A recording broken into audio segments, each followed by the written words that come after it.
ఓం నమో శ్రీ లక్ష్మీ వెంకటేశ్వరాయ శ్రీ మహాగణాధిపతి నమః. జ్ఞానానందమయం దేవం నిర్మల స్ఫటికాకృతిం ఆధారం సర్వ విద్యానాం హయగ్రీవముపాస్మహే. మరి హయగ్రీవుడి నమస్కారాలు తెలియజేస్తూ మనం ఈ వారం రాశి ఫలాలు తెలుసుకుందాం. మనం ఈ వారం గ్రహాల యొక్క పరిస్థితిని అనుసరించి రాశి ఫలాలు తెలుసుకుందాం.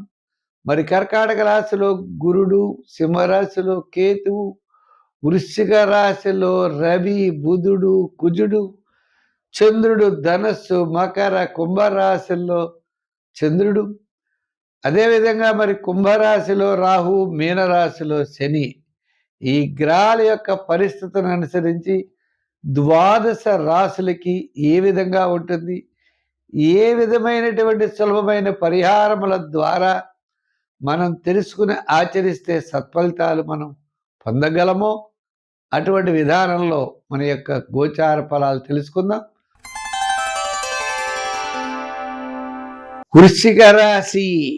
ఈ వృశ్చిక రాశి వారికి చంద్రుడు ద్వితీయ, తృతీయ, చతుర్థ స్థానాల్లో సంచారం వారపు మధ్యలో చాలా ప్రోత్సాహకరంగా ఉంటుంది.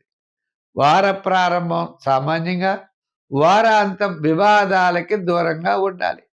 ఈ రాశి వారికి కుటుంబ ఆర్థిక సంతానపరమైన వ్యవహారాలు ప్రోత్సాహకరంగా ఉంటాయి. మిగిలినటువంటి విషయాలన్నీ కూడా మిశ్రమైనటువంటి ఫలితాలు కనపడుతున్నాయి.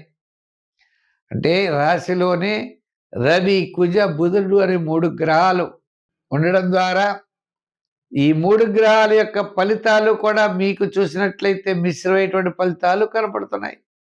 ఆత్మస్థైర్యం తగ్గుతుంది. క్యాలిక్యులేషన్స్ పర్వాలేదు.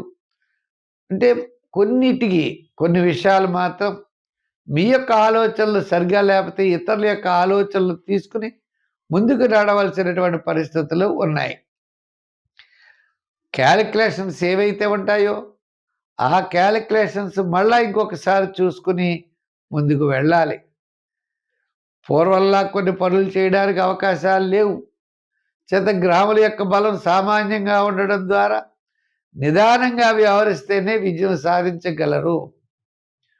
వృత్తుల్లో న్యాయవాదులు, వైద్యులు, సంచార వృత్తులు, చేతి వృత్తుల వారందరికీ కూడా వారం మధ్యలో చాలా ప్రోత్సాహకరంగా ఉంటుంది. వార ప్రారంభం సామాన్యంగాను, వారం మధ్యలో ప్రోత్సాహకరంగా ఉంటుంది. వారాంతం కొన్ని నియమాలు అయితే తప్పనిసరిగా పాటించాలి. ఇంకా ఈ రాశి వారికి మీ యొక్క ఆలోచనల్లో చిన్న చిన్న మార్పులు చేసుకోవాలి. అంటే ఇతరుల యొక్క సలహాలు తప్పనిసరిగా పాటిస్తే చాలా మంచి జరుగుతుంది. సంఖ్యల్లో 7, రంగుల్లో తెలుపు, ఆరాధనలో నవగ్రహారాధన, నవగ్రహ ప్రదక్షిణ చేయడం చాలా మంచిది. దానాల్లో గోధుమ పిండిని చిన్న చిన్న ఉండలు చేసి సమీపంలో ఉన్నటువంటి ప్రవహించే నదిలో వెయ్యండి. సత్ఫలితాలు మీరు పొందగలుగుతారు.